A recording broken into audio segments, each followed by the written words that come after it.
Hello fellow YouTubers, welcome back to YouTube Gaming Community number 98, and there are no comments to read from 97 because of the fact this shirt looks familiar because I'm recording this right after I recorded 97. So you're getting two community videos, less than 24 hours to get ourselves caught back up and get back on schedule. But our subject for today is DLC. This is a subject that has, again, time over time people have talked about in the community. And I'll be honest, I remember when I was originally started gaming in the 80s, 1980 to be exact, Pac-Man, okay, you didn't play Pac-Man, you're younger than that, but for us older people who played Pac-Man, the first arcade game I ever played was Mario Brothers. And so, back then when we played whatever system you were playing on, you thought, wouldn't it be cool if there were more content to this game, and I really love this game and I'd love to spend more time in this world or in this gameplay or whatever, story. And you didn't have that back then, and now you have the option with DLC to do that. Now, most people who buy games regularly could not possibly buy every piece of DLC for every game they own because it just costs too much. But more for the casual, loyal to a specific game series people does DLC really fall into line. The people who only buy maybe one or two games a year, maybe one or two games every 2-3 years, depending on what series it is. Maybe like people who on computer may buy a StarCraft 2 and they're not going to buy another game until the next StarCraft comes out. Or maybe somebody buys Super Street Fighter 4 Arcade Edition and they're not going to buy another game until the next Street Fighter game. Whatever series or game that may be. And so for them, buying the DLC and they're spending thousands of hours in that game, doesn't matter what the price is because they're going to get their money's worth and they love that series. And too many people complain about the price, but the truth is, people wouldn't be releasing the DLC for that price if people weren't paying it. It's a supply and demand. Black Ops sold millions upon millions of copies. The demand's really high, and so they supply DLC for more, people see a little high price, but people will still buy it because they love the game and they play it every night, and they're going to get their money's worth. The simplest way to vote on DLC is not buy it. On Steam, Super Street Fighter 4 Arcade Edition just came out this week with 7 different alternative costume packs for the characters. If you bought all 7, it would be $42. But if that's the only game you're going to play every night for the next year or two, whatever, then you're certainly going to get your money's worth. And this is where I think the problem falls with people, that a lot of people who play a bunch of different games, DLC really isn't necessarily for them unless they really love the game. And for people who love the game and want more content, it's there. You don't have to buy it for that price. You simply could just ignore it. And for the people who say DLC should be free, that is simply ridiculous. They spend more man hours and time to make that DLC in some cases. Now game publishers are getting smarter, where while the game's in production, they're working on a DLC, and before you say, well, that should be free or on the disc, if that DLC was never going to be made, if they couldn't sell it, then how can you make an argument that they shouldn't? If they're already incurring costs of the game, then why shouldn't they be working on the DLC while they're working on the game? Now, I will argue that if the DLC is on the disc when you buy it, then that should be available to you. It shouldn't be locked off until they decide, here's a little code, unlock it.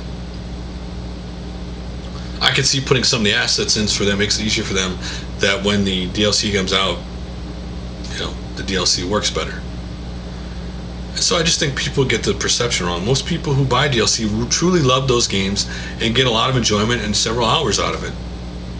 It's kind of like people who play Team Fortress 2. The newest rifles are like $7.50. You may say, well, that's too high, but for the person who plays that game on a nightly basis or on a daily basis and gets a lot of fun and enjoyment out of them, why isn't it alright for them to pay that price? Why do people consider them part of the problem? Maybe part of the problem is the people who whine about it is simply not buying it and buying the DLC or the stuff for people, because it doesn't matter. If DLC was 1 penny, people would still be complaining that the price is too high, because people want stuff for free and think they deserve stuff because they bought a game, and truthfully they don't deserve it. That the game companies take all the risk and you get all the reward for their risk. And by buying that DLC, certain companies actually do, like 2K, use that money to make innovative and new games for people to buy. And that a lot of times the DLC actually recoups the costs from other games where they made a loss from. Which, our next community video, we're going to get into this. And I know Ben Way talked about it, I'm going to talk about this video in a minute, about a possible another video game crash. We're going to get on that subject in the next video.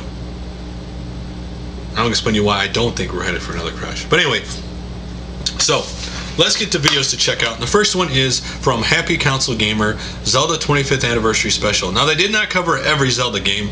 That's just not, I mean, it would be a super long series if they did. There are so many Zelda games. But they, originally went through, obviously, both Zeldas on the NES and, of course, the one on the Super Nintendo, which are the ones I remember playing the most. I actually have not played a Zelda game, to be honest with you, since the Super Nintendo Zelda. But it's really cool to hear their memories of it and where they first played it and what they thought of it. It's really cool. Next up is Retro Gamer 3. Retro Gamer 3 Live / Jackal review, a game I own, which I actually love. But in this video, he basically finally ties up the Welfare Gamer 3 with Retro Gamer 3, where basically Retro Gamer 3 is back for now. Who knows how long that's gonna last, but he's back.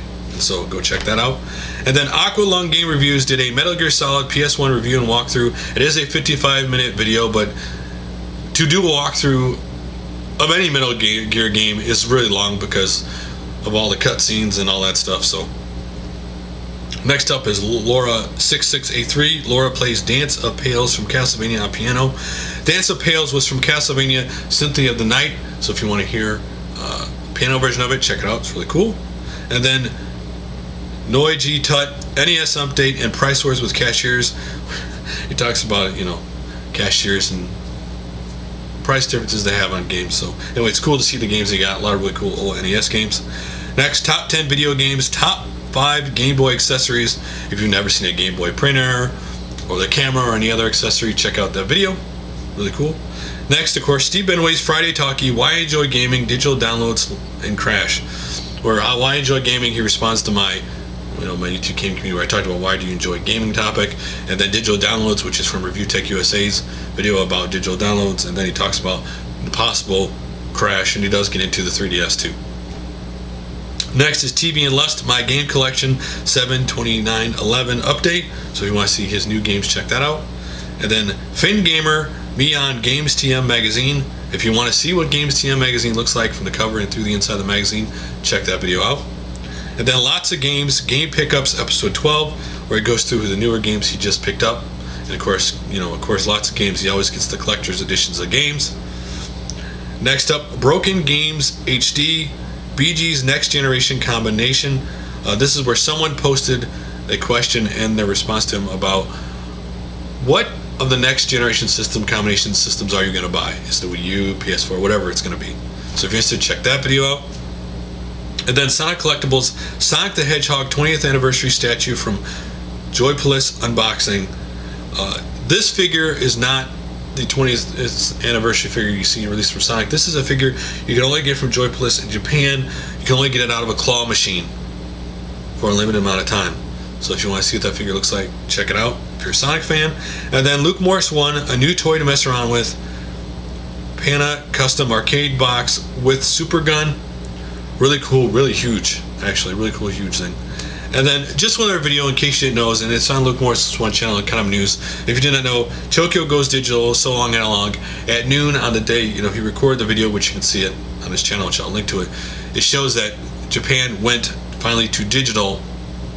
And in the description, he describes how Japan, they don't keep old things. They get rid of all old stuff and they all to the newest greatest thing. But if you want to see that little piece of history of Japan going to digital, check out that video. And so guys, that's it for now. I will see you all on Wednesday.